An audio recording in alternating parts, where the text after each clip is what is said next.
dia muncul. Bismillahirrahmanirrahim. Assalamualaikum warahmatullahi wabarakatuh. Waalaikumsalam warahmatullahi wabarakatuh. Terima kasih teman-teman sudah menghadiri syurok kita hari ini. Kali ini saya mau menyampaikan tentang restitusi. Seperti kejadian kita tahu ya, ada hukuman dan konsekuensi. Dan sekarang kita mau mengenal restitusi. Kalau hukuman itu contohnya ada, misalnya hukuman itu yang dilakukan anak melanggar peraturan, tetapi yang tinggal baliknya kemudian dari guru yang diberikan ke anak itu enggak sesuai apa yang dilakukan anak. Misalnya ada anak datang terlambat, kemudian disuruh lari keliling lapangan 5 kali. Nah itu kan sangat menyakitkan anak ya, padahal nggak ada hubungannya dengan kesalahan yang dia perbuat. Kalau konsekuensi itu biasanya sudah disepakati atau anak itu sudah tahu. Misalnya dia mengotori baju temannya secara tidak sengaja dan dia harus membersihkan seperti itu. Nah sekarang kita mau mengenal restitusi. Apa itu restitusi? Restitusi adalah sebuah metode untuk penyusunan kembali model disiplin di sekolah. Restitusi berfokus pada pemecahan masalah, mengajak murid untuk mengidentifikasi tindakannya, sehingga anak bisa menganalisa dan memikirkan langkah yang tepat dalam pemecahan masalahnya. Langkah-langkah praktek restitusi yang pertama, menciptakan suasana positif. Guru mengajak murid untuk berpikir dan menganalisis kesalahannya. Yang ketiga, memberikan ruang kepada murid untuk memikirkan solusi yang terbaik. Restitusi memberikan kemerdekaan kepada murid dalam menyelesaikan masalahnya. Jadi bukan guru yang memutuskannya. Ketika ini berhasil akan muncul penghargaan diri sendiri dan orang lain. Yang ketiga, murid merasa lebih berharga dan percaya diri. Menurut Andi Diana dosen, beliau memberikan praktek restitusi berupa segitiga restitusi, yaitu ada 3 langkah. Yang pertama, menstabilkan identitas. Yang kedua, validasi tindakan yang salah. Yang ketiga, menanyakan keyakinan.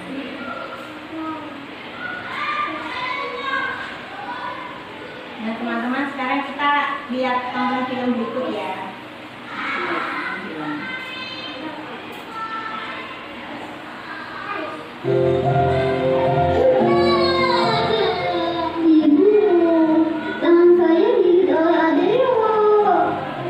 Betul, kamu menggigit Marce. Bu, tapi Marce yang mengambil tukang saya, Bu. Dia yang salah. Tapi sakit, Bu. Nih, ada bekas giginya. Merah lagi. Sakit, Bu. Adeo, Marce, berbuat salah itu tidak apa-apa. Ibu tidak akan mencari-cari siapa yang salah. Ibu hanya mau masalah ini selesai. Yuk, sama-sama kita pasti bisa menyelesaikan masalah ini. Nah ibu-ibu, biasanya kita kalau menemui permasalahan ini kan ada berbagai macam reaksi ya dari ibu. Ada yang misalnya langsung memarahi anaknya yang menggigit, atau justru kita mempertemukan atau gimana gitu ya. Maksudnya apakah ini baik, tapi ini penyelesaian dari menstabilitaskan identitas anak itu dengan kita tuh membenarkan apa yang dilakukan anak ya, dia menggigit itu, karena memang kalau terganggu dia boleh seperti itu. Itu namanya langkah yang pertama tadi, menstabilitaskan identitas. Kemudian selanjutnya pada sisi yang kedua tadi, validasi tindakan yang salah. Ini ada ilustrasinya nih. Betul, kamu menggigit Marce? Iya, Bu. Dia mengambil tukang saya. Apakah menggigit membantu menyelesaikan masalah? Dia tidak mengambil tukang saya lagi. Aryo jadi Narce, dia tidak jadi mengambil bekal Aryo ya? Tapi Narce jadi menangis. Ada tidak ya cara lain biar Narce tahu kalau Aryo tidak suka bekalnya diambil? Apakah kita perlu mencari cara supaya kamu bisa tetap membela diri, tapi tidak ada teman yang menangis? Narce, betul kamu mengambil bekal Aryo? Betul, Bu. Ibu yakin kamu punya alasan kenapa kamu melakukan hal itu. Adeo bukannya lucu kalau saya mengganggunya. Memang senang ya kalau melihat teman memiliki bermacam-macam ekspresi lucu. Tapi Adeo tampaknya terganggu. Dia jadi menggigitmu.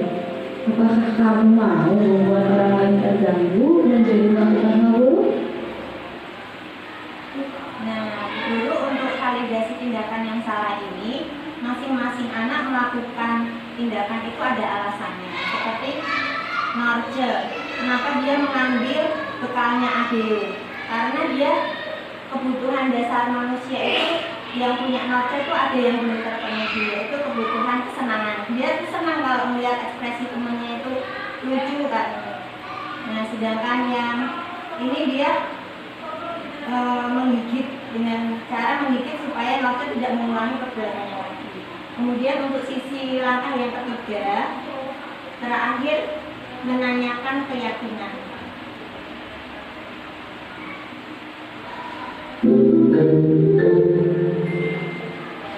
Nelwan, ada apa? Kenapa menangis? Saya tidak menerima, Bu. Katanya saya bodoh, tidak bisa membaca. Marima, betul kamu mengejut Nelwan. Dia memang tidak bisa baca kan, Bu? Marima, kamu ingat tidak? Kemarin kamu cerita pada ibu dan teman-teman cita-citamu ingin jadi apa?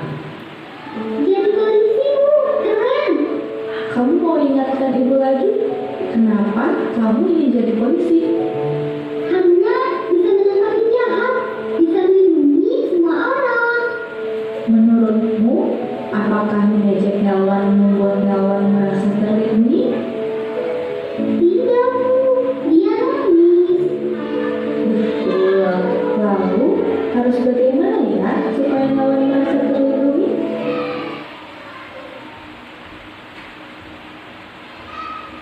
Nah, kalau yang ini tadi kan gurunya menanyakan keyakinan kepada anak. Jadi yang diyakini nilai-nilai anak itu apa?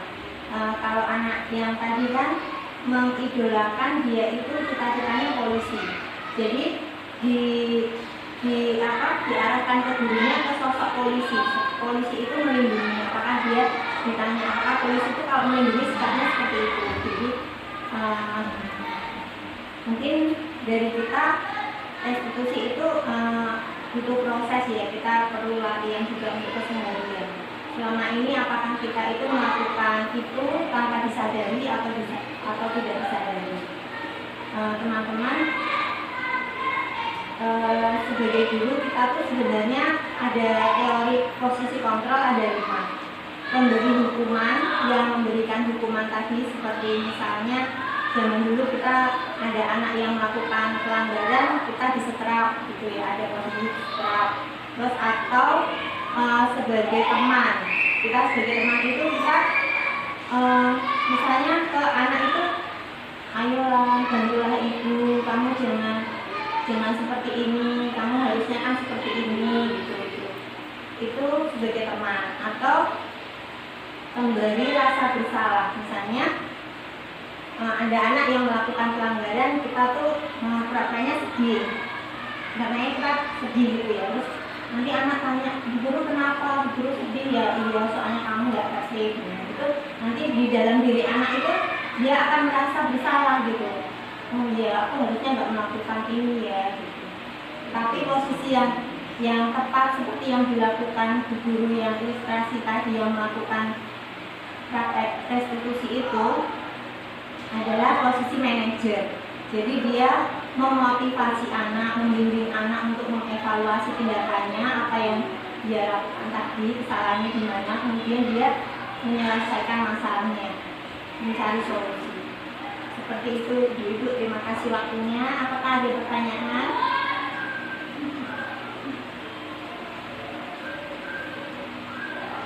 Baik, terima kasih. Semoga waktu yang diberikan bermanfaat untuk kita. Wassalamualaikum warahmatullahi wabarakatuh.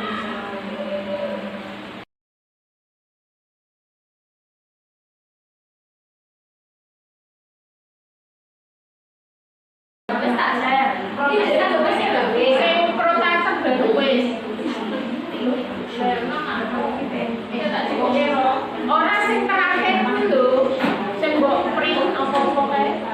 Yo kuwi yo sak sampe bulan ora ngono. Sane ora ngerti, ora ngerti. Sane tangan lho.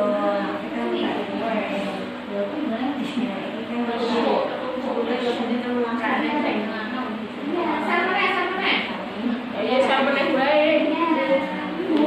Kuwi kan mbok dicek itu. Enak. Iya.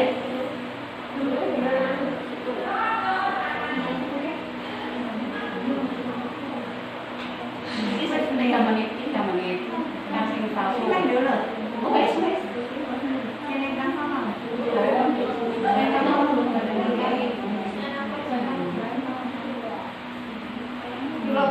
Oke, yang macet mah.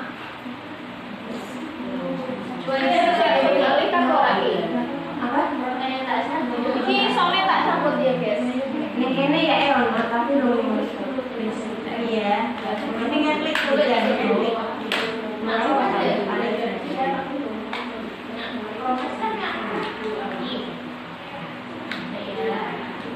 Tak boleh aja.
Assalamualaikum warahmatullahi wabarakatuh. Saya Kartini, Kepala TK Islam Terpadu Bina Insani, tempat di mana Bu Agnes mengajar. Saya bangga dengan Ibu Guru TK Islam Terpadu Bina Insani yang punya dedikasi dan etos kerja yang tinggi. Khususnya saya bangga kepada Ibu Agnes Widya Kartika yang masuk dalam pendidikan guru penggerak angkatan ke-7. Diseminasi dengan memberikan pemahaman tentang restitusi sebagai aksi nyata menciptakan budaya positif di lingkungan sekolah. Mudah-mudahan pengimbasan ini bersifat permanen dan menjadi contoh bagi pengajar yang lain. Demikian yang bisa saya sampaikan. Saya ucapkan selamat kepada Ibu Agnes Widya Kartika yang sudah menyampaikan diseminasi di sela-sela kesibukan beliau mengajar putra-putri tercinta di waktu raker persiapan semester 2 kemarin. Semoga beliau bisa menjadi lebih baik dan lebih semangat lagi dalam mengajar. Wassalamualaikum warahmatullahi wabarakatuh. Assalamualaikum warahmatullahi wabarakatuh. Perkenalkan, saya Bu Afia. Saya merupakan rekan guru dari Bu Agnes di Lembaga TK IT Bina Insani. Menurut saya, apa yang telah dipaparkan Bu Agnes tentang restitusi sebagai aksi nyata beliau dalam menciptakan budaya positif di lingkungan sekolah sangat bagus untuk diterapkan di lingkungan kami, yaitu TKIT Bina Insani.